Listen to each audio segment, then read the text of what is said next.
wa jengo hili nilitembezwa humo ndani, nikaingizwa kwenye chumba ambacho kuna dashboard inayoonyesha kesi zote zinazoendeshwa Tanzania katika kila ngazi, jaji gani, wakati gani, hukumu iliyotoka, kesi inavyoendeshwa.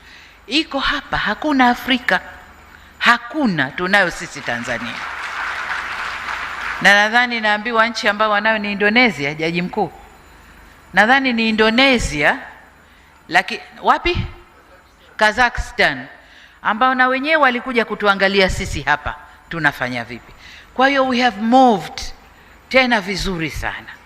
Kwa hiyo hili linatutia moyo, ni mazingira stahiki ya kazi ambayo serikali imejitoa kuyafanyia kazi. Lakini tunapochukua hatua hizi, tunalenga kuwa na mhimili wa haki wa kisasa wenye huduma bora na zinazopatikana kirahisi, kwa wakati na kwa ufanisi.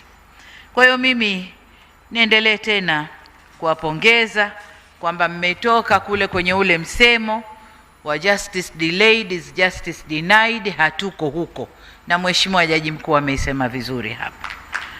Mheshimiwa Jaji Mkuu, majaji na mahakimu, kama mnavyotambua kuwa dira yetu ya maendeleo ya taifa ya Tanzania ya mwaka 2025 hadi 2050 imejengwa juu ya misingi ya utawala bora, amani, usalama na utulivu. Na kama inavyosema kauli mbiu yenu ya mkutano huu kwamba jukumu la mahakama katika utoaji wa haki. Sasa huko tunakokwenda, tunapoanza utekelezaji wa dira yetu hii, mahakama au mhimili wa mahakama una nafasi muhimu katika kujenga taifa lenye haki, amani, usalama na utulivu. Dira hii ya 2050 inatambua kwamba utawala bora na utawala wa sheria ni msingi wa maendeleo endelevu, na jambo hili haliwezekani pasi na mahakama imara na inayoaminika na wananchi wake. Nasi serikali tunaelekea kujenga mahakama hiyo. Tumechukua hatua kadhaa, tutaendelea kuchukua hatua kuijenga mahakama yetu iwe mahakama imara inayotoa haki kwa wananchi wake.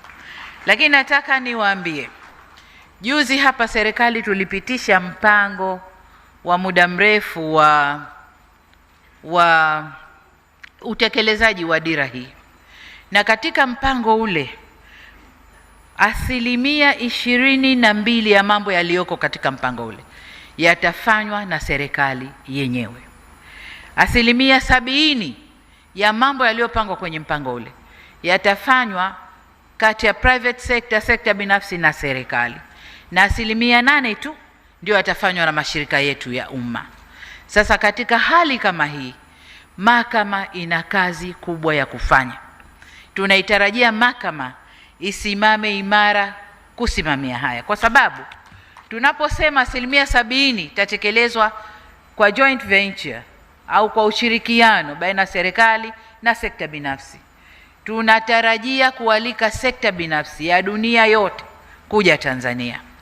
Katika hilo, tunapoendelea huko mbele, tutapata migogoro mingi ya mikataba ya kazi, migogoro mingi ya kodi, tutapata migogoro mingi ya utekelezaji wa mikataba ya uwekezaji wenyewe. Sasa haya yote tutategemea mahakama yetu ya Tanzania isimame katika yale matawi yake, matawi sijui ya biashara, matawi ya nini, matawi ya kodi, lakini isimame katika kutetea haki ya Watanzania na haki ya taifa la Tanzania.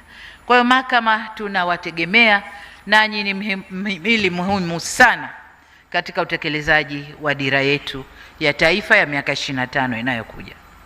Mheshimiwa Jaji Mkuu, majaji na mahakimu, nigusie kidogo yale mambo ambayo Jaji Mkuu alikuwa anayasema kama maombi, lakini nataka niseme mapema kwamba tunayachukua na tunakwenda kuyafanyia kazi.